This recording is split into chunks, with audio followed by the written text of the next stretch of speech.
नमस्कार दोस्तों, मैं एस्ट्रोलॉजर सचिन स्वागत और अभिनंदन करता हूं प्रिय दर्शकों का। ग्रहों के राजा सूर्यदेव अपनी नीच राशि तुला में गोचर करने जा रहे हैं, जहां पर सूर्यदेव अगले 1 महीने तक गोचर करेंगे। आप पर, आपकी राशि पर इस गोचर का क्या प्रभाव होगा? सूर्य नीच राशि में जाएंगे तो अच्छा परिणाम प्राप्त नहीं होगा, ये बात तो स्पष्ट दिखाई पड़ रही है। लेकिन शनि द्वारा नीच भंग राजयोग का निर्माण भी होगा, यानी राजयोग भी बनेगा। 18 अक्टूबर से 16 नवंबर तक सूर्य का नीच राशि में प्रवेश, कोई भी ग्रह जब भी अपनी नीच राशि में जाता है तो बहुत अच्छे परिणाम नहीं देता है। ध्यान से देखिए इस कुंडली को। शनि जो है वो 10वें स्थान पर बैठे हुए हैं और सूर्य जो है वो 7वें स्थान पर बैठे हुए हैं, यानी कि शनि की 10वीं दृष्टि जो है वो सूर्य पर पड़ रही है, तो नीच भंग राजयोग का निर्माण होगा।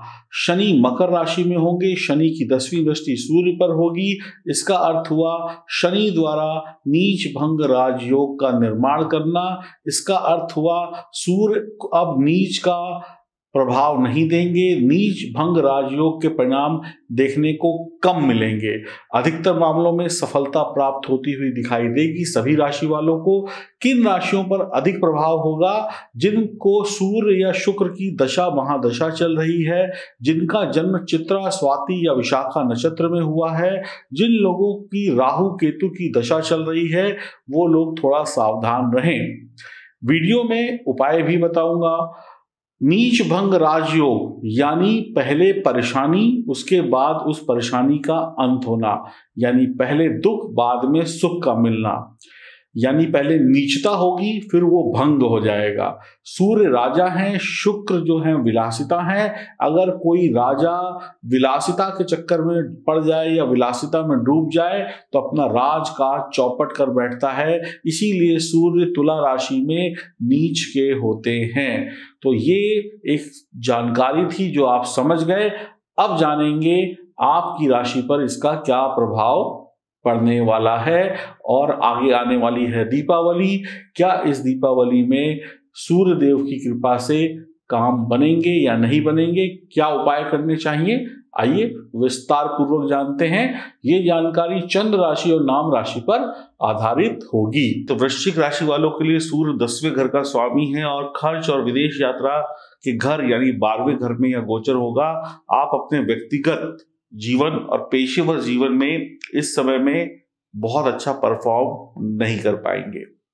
यानी एक इंसान जो घरेलू जिंदगी जीता है और एक इंसान अपनी व्यक्तिगत जिंदगी जीता है, नौकरी की, व्यापार की, तो यहाँ पर कठिनाइयां आएंगी आपको। जो लोग MNC में काम करते हैं, बड़ी बड़ी कंपनी में काम करते हैं, उनके लिए यह समय बहुत बढ़िया होगा। आपके कार्यस्थल में बदलाव हो सकता है। आप के खिलाफ शत्रु चाल चल सकता है। आपको पीछे से यानी कि पीठ पर आपके शत्रु धोखा दे सकता है। यानी शत्रु आगे से नहीं, पीठ पीछे से वार करके आपको एकदम चकाचौंध कर देगा और आप अगर सतर्क नहीं हुए तो परेशानियों में फंस जाएंगे। आपको जानबूझकर परेशान किया जा सकता है। आपके खिलाफ षड्यंत्र रचे जा सकते हैं, जाल बुने जा सकते हैं। आपको बड़ी बड़ी सावधानियां इस समय में अपनी पेशेवर जिंदगी में रखनी होगी। आपके चल रहे कामों में उठापटक हो सकती है, कभी ऐसा तो कभी वैसा।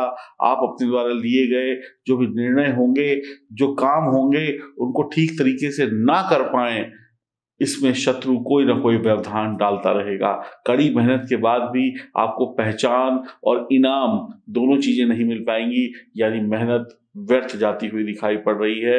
आपको विवादों से बचना होगा, अनुचित या गैर कानूनी कामों से बचना होगा। जिस काम का अनुभव ना हो उस काम में हाथ नहीं डालना है। जिस काम की जानकारी ना हो उस काम में किसी को कोई सलाह नहीं देनी है। अपने सीधे रास्ते पर चलकर धीमे धीमे शत्रु पर नजर रखते हुए काम करते चले जाएंगे, तभी बेहतर परिणाम प्राप्त होंगे। विदेश से लाभ हो सकता है, विदेश में नौकरी लग सकती है। मल्टीनेशनल कंपनी में काम करने वाले लोगों को लाभ हो सकता है। बिजली के काम से और खास करके बिजली के जो छोटे बड़े काम होते हैं उनसे दूरी बना के रखिएगा।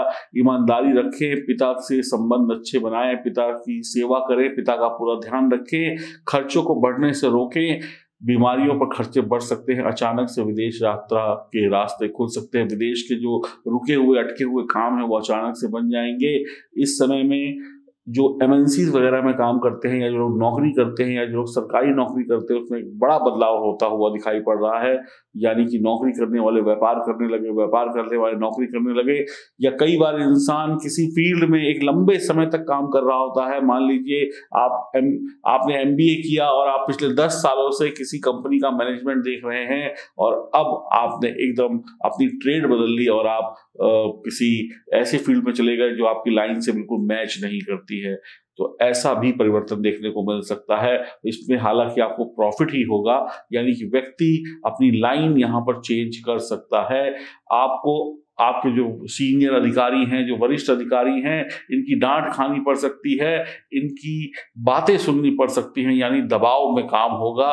और कई बार तो ऐसा भी हो सकता है कि आप कोई गलती करें या ना करें, लेकिन आपको टर्मिनेट कर दिया जाए, आपकी नौकरी चली जाए और मजबूरन आप व्यापार की तरफ अपना मूड बना ले। तो ये भी एक बड़ा परिवर्तन है। कई बार आप खुद से नौकरी छोड़कर व्यापार की तरफ चले जाएंगे या व्यापार छोड़कर नौकरी की तरफ चले जाएंगे, और कई बार मजबूरन आपको ये करना पड़ सकता है। तो इस बात का विशेष ध्यान रखिएगा। इस समय में आपके पेशेवर जिंदगी में आपको सतर्कता रखनी होगी, बहस नहीं करनी है, अपने साथ के लोगों से उतनी ही बात करें जितनी जरूरत की हो।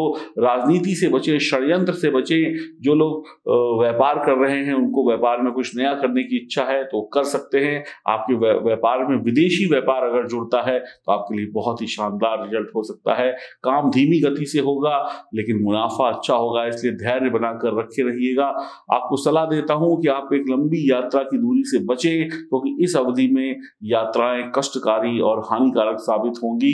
आप बिना किसी योजना को, बिना किसी प्लानिंग के, बिना किसी रूपरेखा को बनाए कोई भी काम ना करें तो बेहतर होगा, नहीं तो परेशानी हो सकती है। तो वृश्चिक राशि वालों के लिए ये जो सूर्य का गोचर है कहीं ना कहीं 50-50 रिजल्ट दे रहा है।